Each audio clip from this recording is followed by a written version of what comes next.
It's that time again. Today we're counting down on what I think are my personal top 10 new anime from this summer season. Comparing this to my pre-season video, I'd say that there are some major surprises that the season gave us. It just shows us that it's never too late to count something out. Without further ado, let's get the ball rolling. Starting off, we have The Detective is Already Dead. 事件は終わってないぞ。名探偵！そうね。でも私がいる時点ですでに解決したと言えるかな。 In my pre-season video, I placed this show as a top contender for anime of the season. Having read some of the source material since then, I stand by my words. However, that would be if we're talking source material, because the adaptation is being quite pedestrian, to put it lightly. The show's definitely a contender in the race for the most polarizing anime of the season due to some creative decisions made during adaptation. That's not to say that it will become a bad show, far from it in my opinion. That's why it's still here on this list. I think that as far as the production side of things are concerned, such as the art, the sound direction and all of that sort of stuff, the show is still amazing as expected. The mysteries are still fun to follow, and I still applaud the chemistry between our main duo of detectives. However, there seems to be something when it came to translating the emotions from the book into anime form. That and the unfocused genre seems not to help matters for the general audience. Overall, I do really like this show, but I say that the adaptation can use some work, which is why The Detective is Already Dead is just number 10 on this countdown.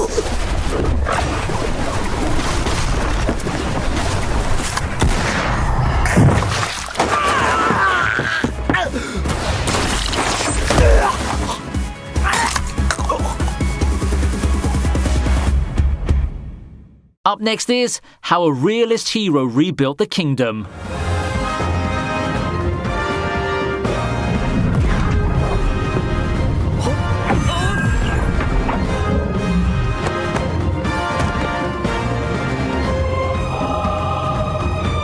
At first, I had my eyes on this title because of its somewhat different take on the whole isekai thing. Instead of taking the role of a powerful hero on an adventure, here we have a protagonist who settles in for a more muted life as an economist. Yep, instead of the standard action-adventure scenes that we've all grown used to seeing in isekai, Realist Hero does what it's advertised to do, giving a more down-to-earth take on the concept of being reincarnated into another world. And it does really give me a refreshing experience. It's interesting to see an isekai through the lens of someone who chooses to primarily employ logic and economics in his rise to the top. The characters are also pretty likable, and I'd say that they're a big part of the experience. But it's not without its flaws though. I personally am a fan of some isekai tropes, but I admit that some may not be too hot on them, like the mandatory harem that seems to be in every show of the genre these days. I also think that the world has been fleshed out a lot better in the source material, but I just chalk that up to the standard compromises that have to be done when a novel becomes an anime. While I'd say there's unfulfilled potential here, I'm content with what I saw out of this anime. Sure, it could be more, and politics is a different beast altogether with its various layers and possibility for turmoil and conspiracies, but this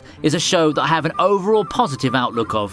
普段と変わらない平穏な一日だから僕は家で寝てなきゃおかしい Number 8 on the list is Tsukimichi Moonlit Fantasy. Now it's time for the more traditional isekai. Well, kind of. The thing is, Tsukimichi works like a more light-hearted parody of the genre. That's the way I see it anyway. It's an isekai that's also a reverse isekai of sorts, mainly due to the parents' background. It follows a lot of the tropes and story beats that have characterized the genre, yet plays around with them wildly in how it does its twists and turns. And I think that makes it such a fun watch for the general audience. Isekai parody is pretty big right now, and Tsukimichi is the perfect addition to that ever-growing library of the subgenre. And I found the most joy in seeing how Makoto and his funny companions interact with the world. Overall, Tsukimichi is the more easygoing isekai of the season that you might want to pick up if you're looking for something to kill time and unwind to.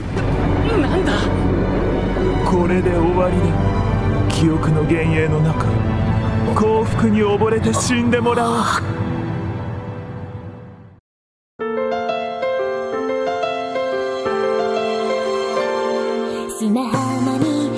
When I saw the promo art for Aquatope on White Sand, several titles crossed my mind. There's just a feel to it that any veteran fan would immediately recognize, and having PA Works at the helm further pushes that impression. However, what I didn't expect is for Aquatope on White Sand to be as straightforward as it was. Now, that's not a bad thing necessarily. I'm always up for a slice of life, and the story of a former idol reigniting her passion for the joys of life is something that I did have a good time watching. Helping with the enjoyment is seeing PA Works pull out their A game with how they made the backgrounds and the overall atmosphere so vibrant and alive. The art's definitely the strongest part of the show, and it blows almost every other element out of the water. People have called this a successor to A Lull in the Sea or Blossoms for Tomorrow, and I can clearly see the similarities. If you're a fan of the aforementioned series, you should give this one a try. It's not nearly as dramatic as the flagship key titles that people might associate with the studio, but it's still as heartwarming in its own right. ようこそガマガマ水族館へ。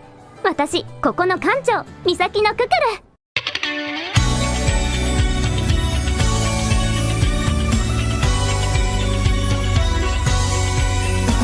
Coming in at number 6 is Words Bubble Up Like Soda Pop. And now we have a surprise movie on the list. Bet you didn't see this one coming now, did you? For a whole lot of you, the boy meets girl story of Cherry and Smile may be something that's quite familiar to you. Two people coming together, falling in love while becoming each other's pillars of support as they grow together. It's not the rarest anime movie out there, but this one still hits home when it matters, in letting its charm shine and making you feel good. The story develops like various other movies of the genre, but the production and the chemistry between the characters really get a chance to take the forefront here. While somewhat formulaic, the story still had my attention as I followed the two protagonists in their adventure in search of an old record. In terms of visuals and sounds, the film is simply beautiful. Nowhere near Shinkai level or anything, mind you, but more than serviceable enough for what you're expecting to get in a feature film. The charming movie is available on Netflix for those who are up for some feel-good romance to spend the weekend with.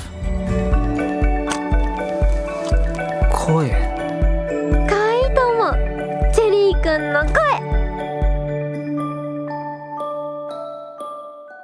お兄ちゃんお兄ちゃんお兄ちゃんあ、起きた。ガラケー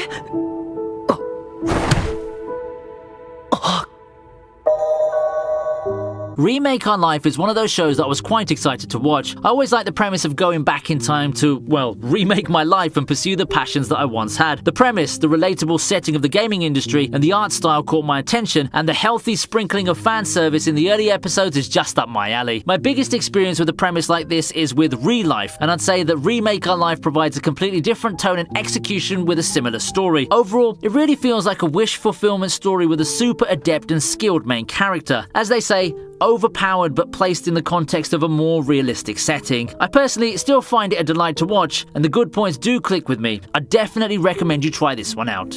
僕には何ができるんだろう。イダテンと呼ばれる戦いの神。彼らは突如この世に現れ魔族を倒し。What happens when you put together the brains behind Interspecies Reviewers, the artists behind Dragon Maid and Studio Mappa? Yep, it's Idaten Deity's No Only Piece. At first glance, the show immediately looks like the brainchild of the two creators, and if you're expecting a healthy mix of the series associated with them, then you'd pretty much be correct. I've not given the series its proper pre-season welcome, but I'd say that there's not really much to unpack if you're talking about the premise of Idaten Deities. God puts an end to the era of demons centuries ago, the new generation doesn't know of those feats and battles, and it's up to the last member of the old guard to train the new misfits in the looming battle against the resurrected demons. It's pretty much supernatural shonen given a very colourful and wacky visual style thanks to the two creators involved. And of course, some raunchy content, but what did you expect? It's pretty surprising to see Mappa work on a show with this visual style after seeing a common thread among their big hits, but they've done a good job with this, all things considered. I find the show quirky and fun to watch, and if you look closely enough, there's been some clever world building amidst the fighting and the fan service. It might not be the shonen for everyone, but it's something that I'd recommend to seasoned anime watchers. 幼児体系のスーパーバーガ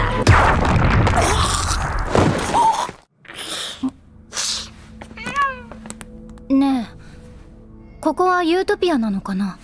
それとも地獄？ Honestly, I didn't know what to make of Sonny Boy before the season started. All in all, Sonny Boy indeed is a visual spectacle with a lot of thought and meaning put into it. I called Sonny Boy an artsy show, and I think that by this point you can tell the reputation of something like that. You know, a show that is dialogue-driven, filled with some insights and thoughts about humanity to go with its drama, along with visuals that can probably put any non-theatrical productions to shame. It also eschews most of the high-octane action that often comes associated with the premise of being lost in a dimension with superpowers. It takes things slowly and methodically. Yes, Sonny Boy is a slow show and it requires a lot of attention and thought on the part of the viewer. That's to say that it's not a show for everyone, but it does have its niche. And if you happen to fall into said niche, I think that this show can be a strong contender for anime of the season.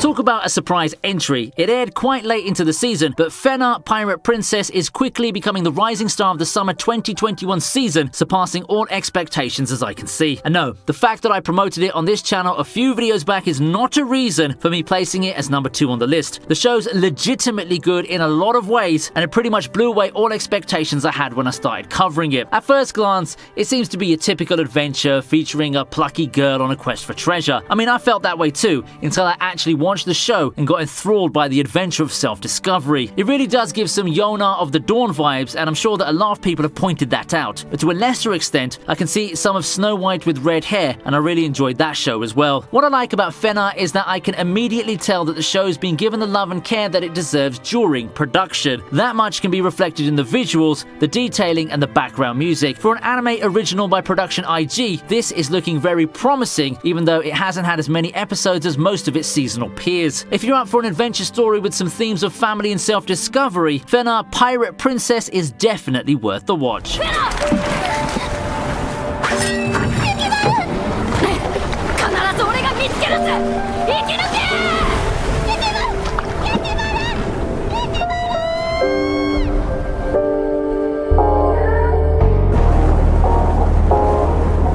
標的がこの中にいるのは分かっているんだからな。 And here, my friends, at the top of the list is a show that definitely didn't disappoint. In my pre-season video, I praised the show to high heavens for its unique visual appeal, its enchanting music, bias for Yuki Kajura aside, and its execution of the whole Victorian Europe setting. Consider those expectations met, and I can confidently say that the case study of Vanitas is a legit contender for anime of the season, whether I take into account my personal opinions or not. What starts off as a premise of a mystery slowly unravels into a very multi-layered story about some striking themes, chief among those, the idea of self-worth and guilt. It helps that the characters come with their own complexities and intricacies. Even characters portrayed to be eccentric, naive, or goofy eventually reveal hidden depths, and those work so well with the story that the narrative is trying to tell us. The complexity, along with a blend of serious and comedic elements, come together to create a show that can be enjoyed by viewers of all tastes and interests. Plus, it's got a lot of good-looking guys for the girls. While some scenes have been cut from the manga as usual, I don't think that they really detract from the experience here, in contrast to The Detective Is Already Dead, which I mentioned a while ago. I think the Vanitas anime still manages to capture the magic of the manga in its own way, and that's why I have this as my number 1 new anime of summer 2021. お前たちの意志に関係なく